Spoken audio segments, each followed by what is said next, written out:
Hello friends, IPC 1860 की हम जो है सेक्शन 1 से लेके 5 तक का कंसेप्ट क्लियर कर चुके हैं। आज हम सेक्शन 6 से लेके 10 तक का कंसेप्ट क्लियर करेंगे। तो सबसे पहले धारा 6 की परिभाषा देख लेते हैं। धारा 6 की जो परिभाषा है, definition in the code to be understood subject to exception.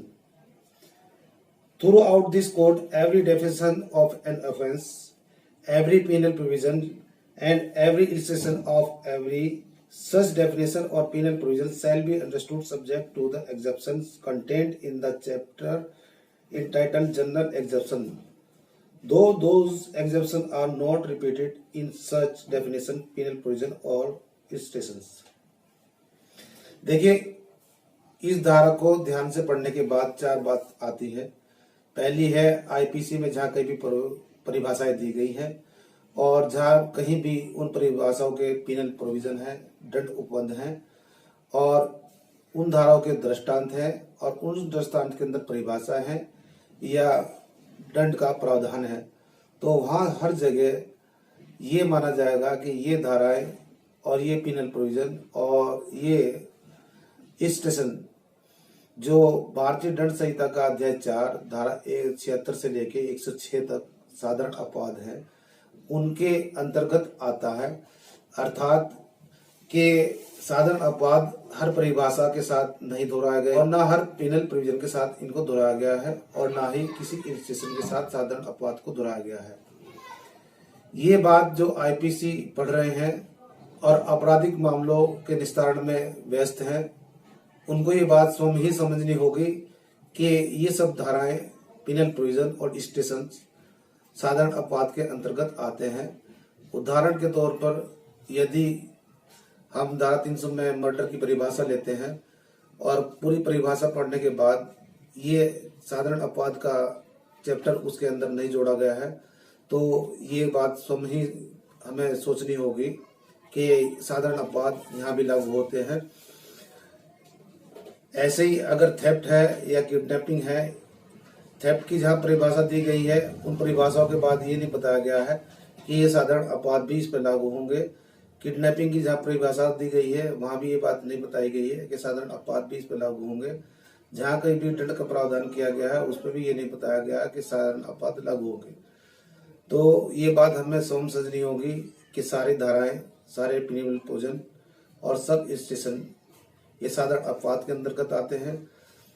इसे और सरल बनाने के लिए दो रिस्ट्रिक्शन इसके साथ हैं कि जो 7 वर्ष का बालक है वो अपराध करने में सक्षम नहीं है।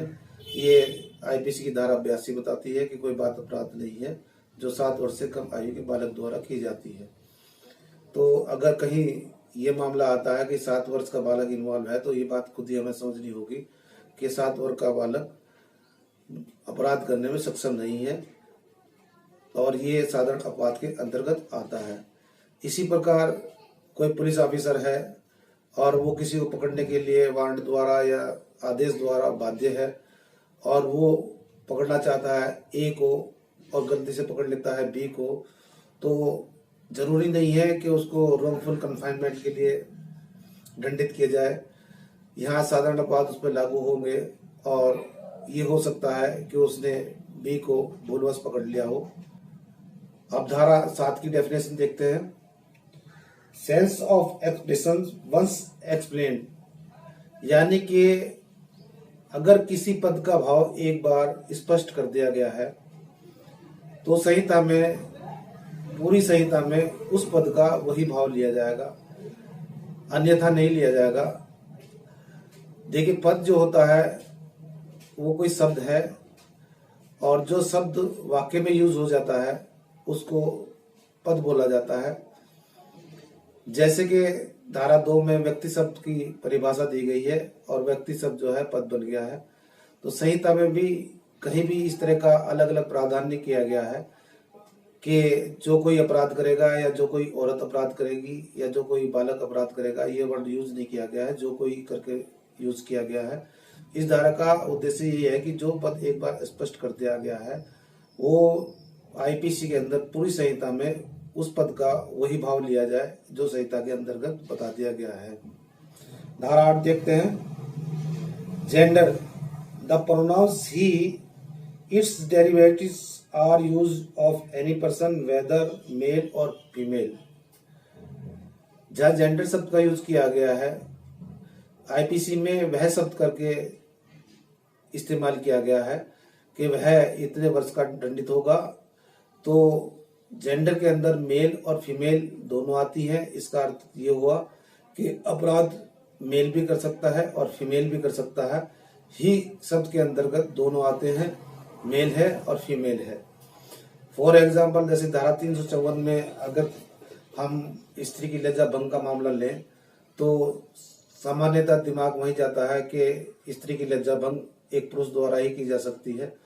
तो इसमें नर और नारी दोनों ही लिए गए हैं, मैन और वुमेन दोनों को शामिल किया गया है। सेक्शन 9 की परिभाषा देखते हैं। Section 9 number, unless the country appears from the contest, word importing the singular number include the plural number and word importing the plural number include the singular number. यानी कि जहां कहीं भी प्लूरल नंबर या सिंगुलर नंबर होते हैं, he see it, plural number होते हैं यू दे आदि। तो जहां सिंगुलर नंबर दिए हुए हैं, मान लो ही दिया हुआ है, ही का मतलब बॉयज, जहां बॉयज दिया है तो उसके अंदर बॉयज भी होंगे, और जहां कहीं बॉयज दिया गया है उसके अंदर बॉय भी शामिल होगा। नंबर्स के अंदर ये बात आती है कि जहां सिंगुलर नंबर है, सिंगुलर खाली यूज नहीं होगा, उसमें बहुत सारे भी हो सकते हैं, बॉय के साथ एक बॉय भी हो सकता है और बॉयज ज्यादा भी हो सकते हैं। तो जहां कहीं भी सिंगुलर नंबर किया गया है यूज, तो उसमें प्लूरल भी होगा, और जहां प्लूरल यूज किया गया है उसमें सिंगुलर भी होगा। अब धारा 10 की परिभाषा देखते हैं। Man, women, the word man denotes a male human being of any age, the word women denotes a female human being of any age. यानी कि आईपीसी के अंतर्गत चाहे वो 2 वर्ष का बालक है उसे नर माना गया है, और चाहे वो 50 वर्ष का वृद्ध व्यक्ति है उसे नर माना गया है, चाहे वो 80 साल का प्रौढ़ व्यक्ति है उसको भी नर माना गया है। इसी प्रकार अगर 2 वर्ष की बालिका है तो उसको नारी माना गया है, 10 वर्ष की बालिका है उसको भी नारी माना गया है, 20 वर्ष की है तो भी नारी है, और 50 की है तो भी नारी है। तो इसमें नर और नारी में आयु का कोई भेद नहीं किया गया है, क्योंकि अपराध एक 6 वर्ष की बालिका से भी हो सकता है, 6 वर्ष की बच्ची के साथ भी किया जा सकता है। तो इसमें धारा का उद्देश्य यही है कि हर आयु वर्ग का जो है नर नारी वो इसमें सम्मिलित होंगे। क्वेश्चन नंबर 1, भारतीय दंड संहिता की धारा 6 के अनुसार निम्न में से क्या सामान्य अपराधों के अध्ययन समझा जाएगा? पहला ऑप्शन है प्रत्येक परिभाषा को, दूसरा प्रत्येक दंड उपबंध को, तीसरा प्रत्येक दृष्टांत को, चौथा उपरोक्त सभी को।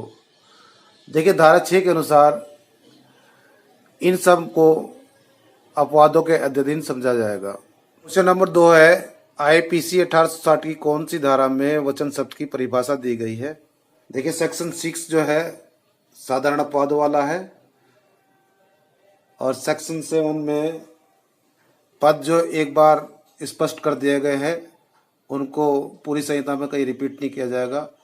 सेक्शन 8 जेंडर के बारे में है, तो सही उत्तर इसका जो है सेक्शन 9 में वचन शब्द की परिभाषा दी गई है। प्रश्न नंबर 3 है, आईपीसी के अनुसार निम्न में से कौन सी उम्र की महिला को नारी कहा जा सकता है? 6 माह की बच्ची को, 20 वर्ष की बालिका को, किसी भी उम्र की महिला को, उपरोक्त सभी को। देखिए, धारा 10 के अनुसार बच्ची को नारी कहा जा सकता है, 20 वर्ष की बालिका को नारी कहा जा सकता है, और किसी भी उम्र की महिला को नारी कहा जा सकता है। इसलिए आंसर 4 सही है, उपरोक्त सभी को।